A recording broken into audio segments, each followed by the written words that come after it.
कि आरएसएस के रणनीति को भापना, आरएसएस के रणनीति को आंकना, या बहुत कम क्षमता वाले देश में लोग हैं कि जो उस दौर में भी और इस दौर में, चलो मान लीजिए कि इस दौर में आरएसएस का अभ्यास कई सारे लोगों का होगा, क्योंकि कई फ्रंट पर आरएसएस एक्सपोज भी हो चुकी है। बीजेपी से नाता नहीं, लेकिन बीजेपी में सक्रिय, इस आंदोलन से संबंध नहीं, लेकिन उसके पीछे उनकी रणनीति।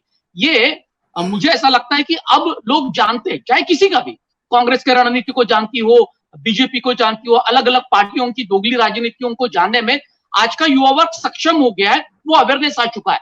लेकिन उस दौर में आंदोलन में सक्रिय ना होना, लेकिन उस आंदोलन के फायदे हमें कितने हो सकते हैं, उसके आधार पर एक स्ट्रैटेजी बनाने में उनके लोग महारत हासिल करते थे।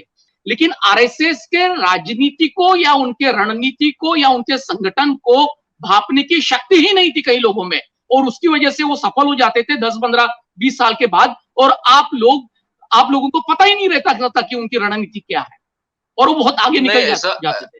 ऐसा आप जो अभी कह रहे हो, ये आप उनकी आज की स्थिति देखकर कह रहे हो। तब ऐसी स्थिति में ना आरएसएस था, ना कोई पार्टी थी इस देश में। 1974, 1975 तक कांग्रेस बहुत ही ताकतवर संगठन था। कांग्रेस केवल पार्टी नहीं थी, तब वो संगठन भी था, यानी पूरी तरह से निरस्त नहीं हुआ था। ये बात सही है कि जैसे नेहरू जी के समय में बहुत ताकतवर संगठन था, उतना ताकतवर संगठन कांग्रेस का नहीं बचा था, लेकिन फिर भी गांव-गांव में संगठन था कांग्रेस का। तो इसलिए इतनी बड़ी ताकतवर पार्टी से लड़ने के लिए जब जयप्रकाश नारायण जैसे व्यक्ति खड़े हुए, और वो भी खुद कांग्रेस से ही थे, पहले उसी आंदोलन से थे, तो नेचुरली उनके पीछे सब लोग इकट्ठा होते गए। जो कांग्रेस छोड़कर आए थे वे भी, और कांग्रेस से जो नाराज थे वे भी, उनमें आरएसएस वाले शरीक हुए। और आरएसएस वाले बहुत ही डिसिप्लिन्ड एक ऑर्गेनाइजेशन होने के कारण उसका ज्यादा से ज्यादा ऑर्गेनाइज करने में उन्होंने हिस्सा लिया।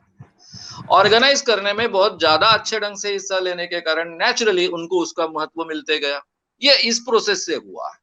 आप समझ रहे हो, उस प्रोसेस से पहले उस वक्त नहीं हुआ। शायद ये अन्ना आंदोलन में हो सकता है, क्योंकि अन्ना आंदोलन तक आरएसएस अलग ढंग की बन चुकी थी, एक पॉलिटिकल ऑर्गेनाइजेशन भी ताकतवर बन चुकी थी। पूरे महाराष्ट्र में 1-2 एमएलए भी नहीं होते थे इनके तब 1974, 1975 तक। नागपुर जैसे शहर में 1 या 2 कॉर्पोरेटर्स होते थे। देवेंद्र फडणवीस के पिताजी गंगाधर जी फडणवीस एकमात्र कॉर्पोरेटर, जिनके साथ आपके रिश्ते भी थे अच्छे।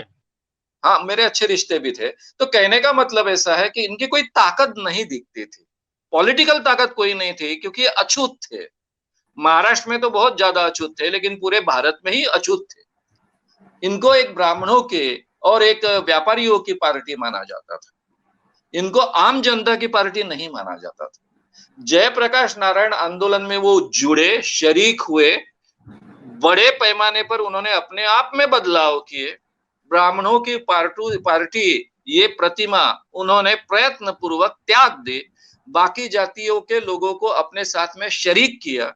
ये सब प्रोसेस तब शुरू हो गई थी, वो प्रोसेस उन्होंने आगे कंटिन्यू रखी।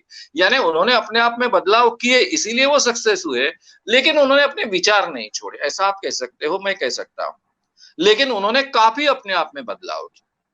बाकी सभी अलग अलग जातियों को सम्मान देना शुरू किया, उनको बराबरी का दर्जा देने का कम से कम वातावरण तैयार किया, उनको पार्टी में शरीक करने के लिए प्रोत्साहित करते गए, और इस ढंग से वो अपने आप को बदलाव अपने आप में लाते गए, बदलते गए। इसलिए बाकी लोगों को भी लगा कि ये बदल रहे हैं।